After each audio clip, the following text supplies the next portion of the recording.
धार्मिक नगरी वृंदावन का केशव धाम चौकी क्षेत्र इन दिनों चोरों के लिए सॉफ्ट एरिया बना हुआ है। चोर लगातार एक के बाद एक चोरी की घटना को अंजाम देकर इलाका पुलिस को खुली चुनौती देने में लगे हुए हैं। पुलिस चोरों को पकड़ना तो दूर अभी तक उनका सुराग भी नहीं लगा सकी है।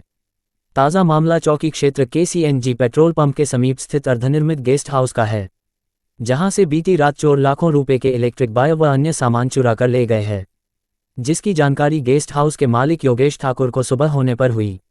गेस्ट संचालक का कहना है कि चोर लगभग 2.5 लाख रुपए के तार काट कर ले गए हैं।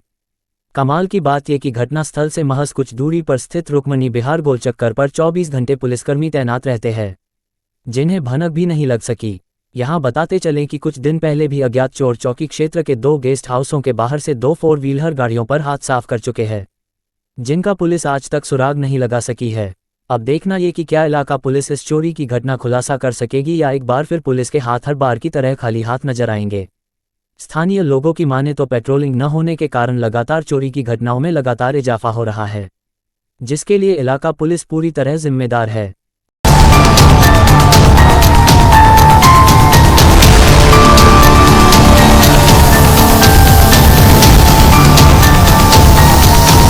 जी, क्या नाम है भैया आपका? भैया मेरा नाम युवराज ठाकुर है।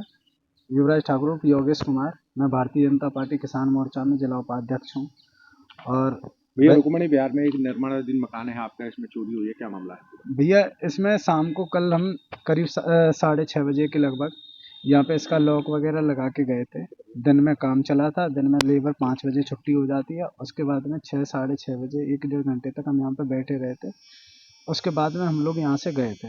रात होने के बाद लॉक लगा के गए अच्छे भले। उसके बाद में अभी सुबह जब ये बच्चे आए काम करने के लिए, इलेक्ट्रीशियन भी आए हैं, तो फिर इन्होंने देखा है तो इसका गेट का एक कोना जो है वो मुड़ा हुआ था। उसके बाद में इन्होंने लॉक खोल के देखा है तो अंदर जितनी भी हमारी कॉपर की वायरिंग हो रही थी पैनल तक के लिए, उन सब चीज़ों के लिए, कुछ लिफ्ट वगैरह के लिए भी हमने वायर छोड़े हुए थे, उन सभी वायरों को उससे एक ब्लेड पड़ा हुआ है यहाँ पे, उस ब्लेड से काट के वो लोग लेके गए हैं।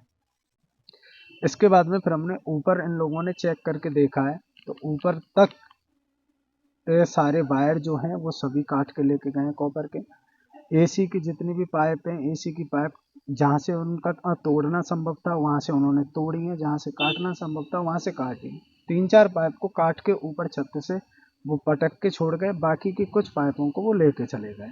इसके अलावा सैनिटरी का सामान था जो हमने कल ला के यहाँ पे रखा था। 2 कार्टन के बॉक्स थे जिसमें ठोंटी नल वगैरह वो सारी चीज़ें थी, तो वो सारा दोनों कार्टन वो यहाँ से ले जा चुके हैं। लगभग ये माने तो निर्माणाधीन मकान है, सामान ज्यादा होगा, तो कितने का नुकसान लगभग आपको? भैया अगर मैं कॉपर वायर की बात करूँ तो इसमें बिल्डिंग में जो अब तक हमारा वायर लगा है, डिस्काउंट के बाद में जो वायर आया था वो करीब 5-5.25 लाख का आया था, जिसमें से लगने के बाद में जो 10 मीटर हमने छोड़ा हुआ है, महंगा वायर था सभी।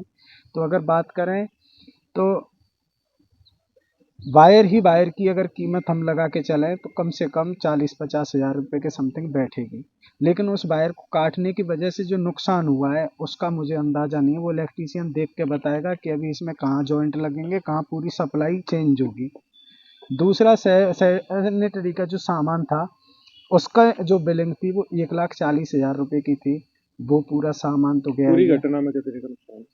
करीब बैठ जाएगा भैया 2 लाख के समथिंग का।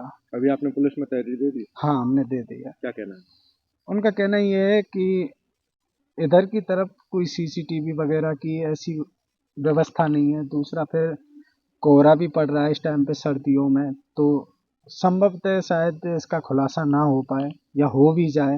वो अपना प्रयास कर रहे हैं और योग्य अधिकारी हैं, तो मुझे उम्मीद है कि वो इसका खुलासा जल्द ही कर देंगे। पहले थोड़ा सा मतलब डाउट में थे क्योंकि एक चैलेंज तो होता ही है, क्योंकि अभी रुक्मणी बिहार उतना विकसित नहीं है यहाँ पे, लेकिन उसके आधार पे फिर भी वो प्रयास कर रहे हैं।